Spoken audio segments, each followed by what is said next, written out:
Well, look, thanks very much for joining us. I saw that. Yes, I saw I'm that. absolutely happy. I saw the post of a pedal. It was a drive pedal, I think, that was posted in one of the other forums, and it got several sort of knobs and things like. I think it was probably a 6-knob boost or something like You that. mean this one? That's it, yeah. That's it. Yeah. Or you can boost. Yeah, it's the name implies it.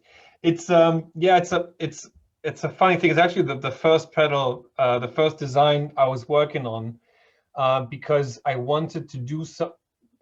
My approach is I want to do something that has several purposes. I just don't want to do, because I mean, treble boost is great and the fuzz is great, but it kind of have, these things have kind of one purpose. You know, a fuzz is going to distort your sound into a certain territory, and a treble boost is going to clear up your amp, or kind of drive your front end. So, and I wanted to do something that the blues rock guy can use, but also the metal guy could use. Yeah. So that was the original idea, and then from then it went on. Okay, so what does that pedal need? What kind of feature set does it need? And then at some point I was like, okay, it's gonna have more than one knob, that's for sure. Yeah. And yeah, that's when it became this, where it's like you can engage it, and then on top you can engage the upper row, which is an active 3-band EQ that also houses a 12 decibel mid boost. So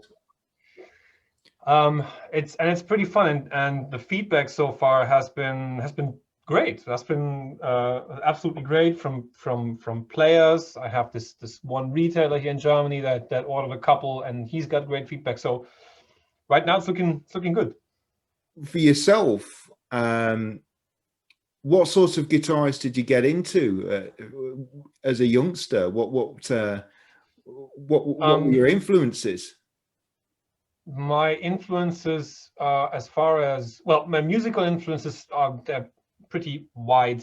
To me personally, there's only two kinds of music: great music, and I don't care if it's great, what kind of music it is, and not so great music. And then I also don't care if it's what kind of music it is. I just won't listen to it. You know, it's I won't go brag about it, how bad it is. I'm just gonna switch to the next channel. Yeah. And then as far as guitar players go, the ones that influenced me in order of appearance. So it started with Richie Sambora from Bon Jovi, actually. Great guitar player. Back then, I was born in 1981. So musically, I grew up heavily in the 90s, and the 90s still had some really great music in them. The grunge, there was obviously the grunge movement, which I didn't appreciate that much at the time, but later I did.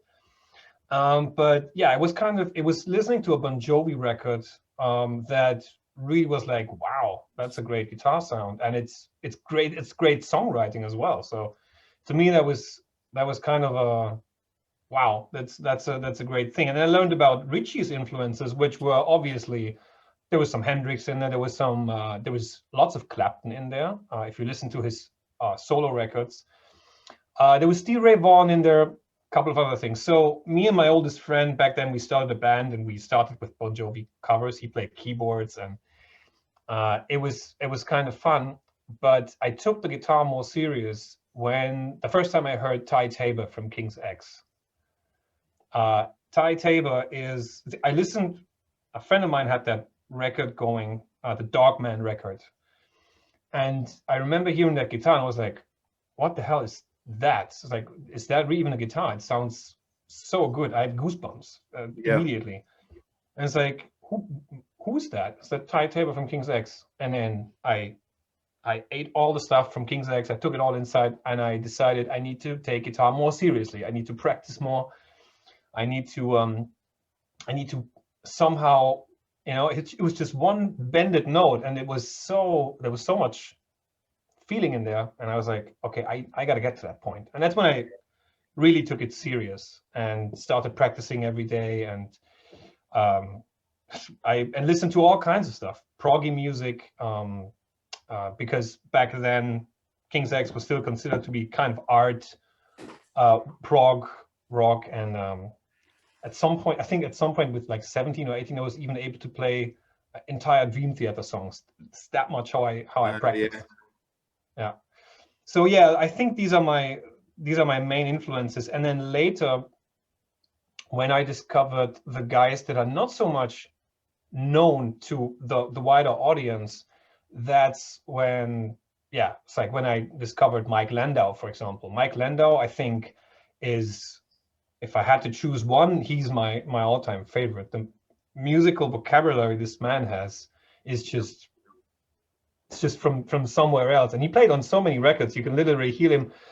You can hear him like 3 or 4 times on the radio a day, if that's enough, because he played on so many sessions.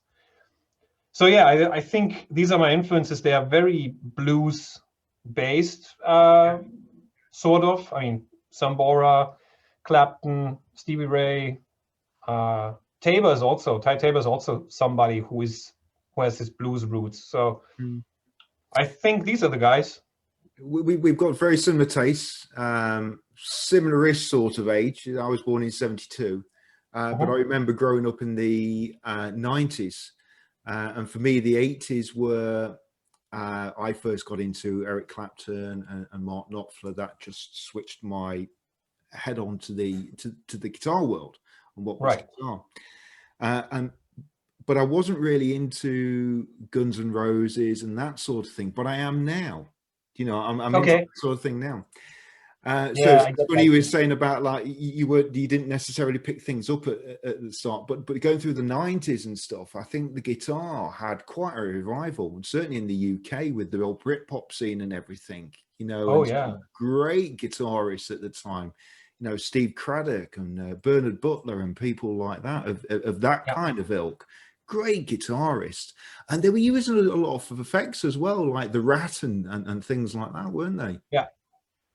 You know, I think it's funny that it's somehow it's said this, the music industry goes in certain like cycles, you know. At some point the guitar became less important, or it wasn't that present in the music. I mean, in the 80s it was kind of mixed. You had this huge electronic influence. The guitar was there, but it wasn't in your face, with exceptions, obviously. I mean, there were bands that really played the guitar in your face, and that came back in the 90s. To as far as I remember, the guitar was like really present. All this electronic stuff kind of faded away, and it became like raw again. So, and I think that's also when a lot of players relied more on pedals. I mean, pedals were there before, but there are a couple of players that made pedals, and even if it was like simple stuff, take Kurt Cobain. You know, Kurt Cobain, Nirvana. I think without him, a couple of pedals would have made it at a later point, like Big Muff, for example. You know, so. So yeah, the 90s were great when it comes to guitar sound. And then, well, what happened then? The new millennium came, and things started to become more processed, more and heavier somehow. I remember we had this new metal, new rock thing going on in 2000s, 2002, 2003, something like that. And these bands were like, the productions were like so chunky and thick, and the guitars were so processed. The rawness kind of went away. So yeah, love the 90s, that's for sure.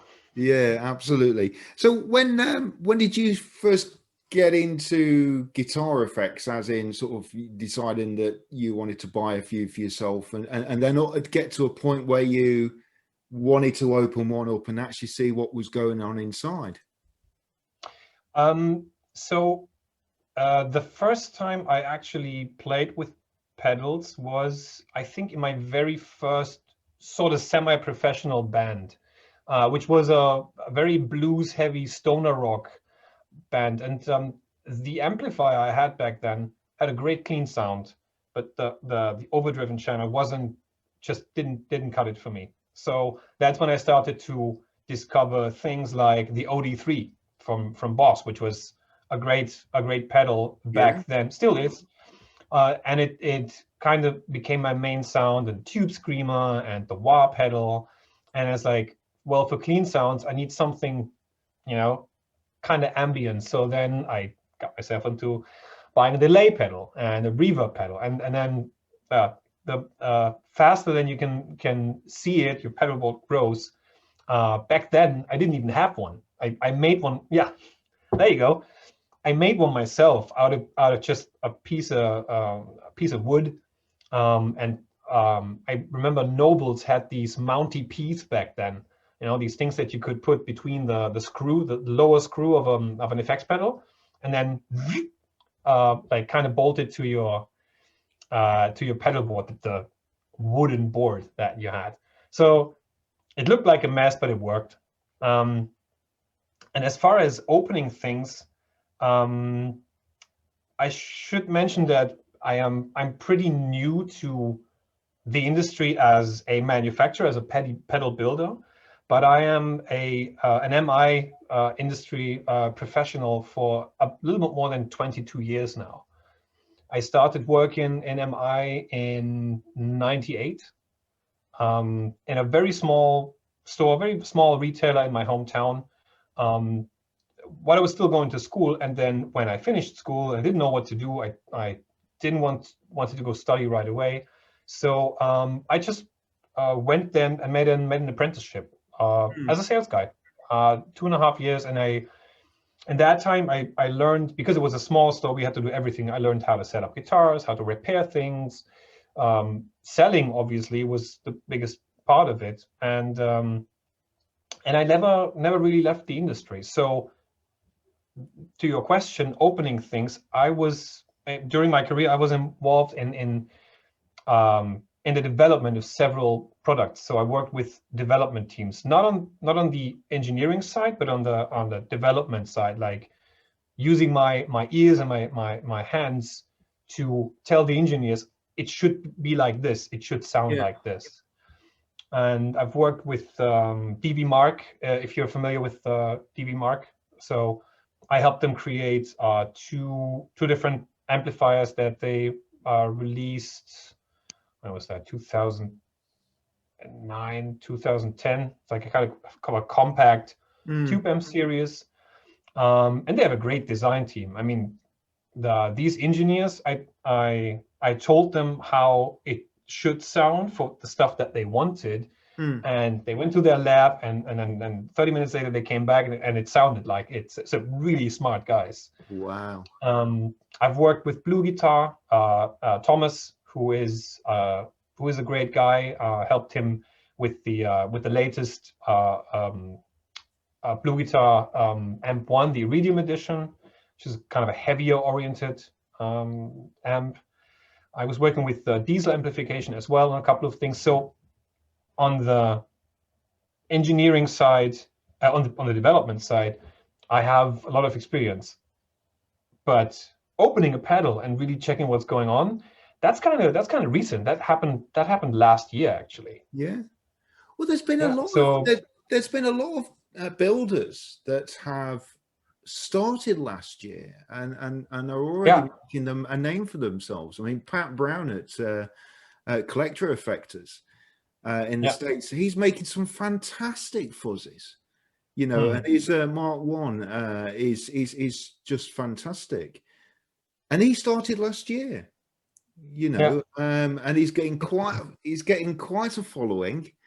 And there's no question that his work is good.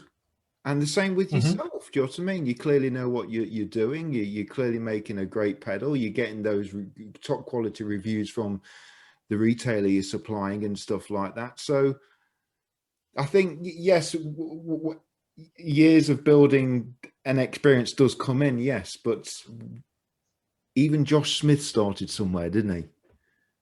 Yeah, he did. and Robert Keeley started somewhere, you know. So Yeah. it's yeah, but it's funny to me. It was like I at some point I decided I wanted to do something on my own. It's like I've helped develop a couple of products that turned out really great. So I thought, why not doing something completely for myself?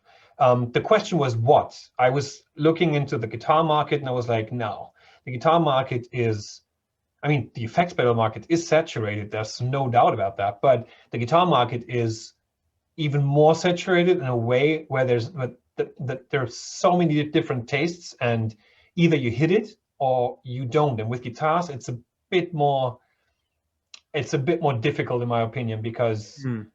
an effects pedal is something you buy, and if you don't like it, you don't lose that much money. You can just sell it, and it's easy to ship, and it's like so. But with a guitar, it's very different. So pedals came to mind, and then a good friend of mine, Chris from Jupiter Effects, Yep. I wanted to know how building pedals looks in a production environment, how the day-to-day stuff works before putting myself into it and really starting with my own design. So I made kind of an apprenticeship, Yeah. and a kind of an internship, so to speak. So I went there, I visited him for 2 weeks, and took part in the everyday operation, and built pedals and you know, all that kind of stuff. But after 1 week, I was sold. I was like, I want to do this. I really want to get into this. And I got back home, and then I started with my own designs. And sure, I opened up pedals, but I basically started by looking at certain circuits that I was resonating with, and then took it from there and built something from zero. Wow. And how do you feel your knowledge has changed and evolved over the sort of, well, not even a year, sort of the eight months or so that you've been working on pedals? A lot. Actually, it changed a lot. I mean, I had some basic knowledge about electronics, but obviously basic and kind of overall doesn't mean you know what's going on inside a pedal. So right now, I think I know a lot. I really I mean, I'm not Robert Keeley, and I'm not some of these like absolute cracks that are working at the top levels, but I think I know now what I'm doing. And also I'm under the impression that if there's something that I want to do, and it's something that I can wrap my head around, I can get it done in no time. You know, Mm. I can from idea to prototype to let's make it a production kind of pedal. That's a short time period now, in comparison to it took me 8-9 months to, you know, make 2 different designs that turned out to be great, and that I decided to make my first 2 pedals. So Well, you know what's coming across is a lot of honesty, and you know I think that will put you in good stead going forward. You know that yeah. people like that kind of honesty, and so I think that is absolutely, you know, absolutely great. I'd buy a pedal from you, absolutely, and use it. So do you know what I mean? No questions about that whatsoever. In fact, I might put in, I might put an order in for your boost pedal at some point. So, but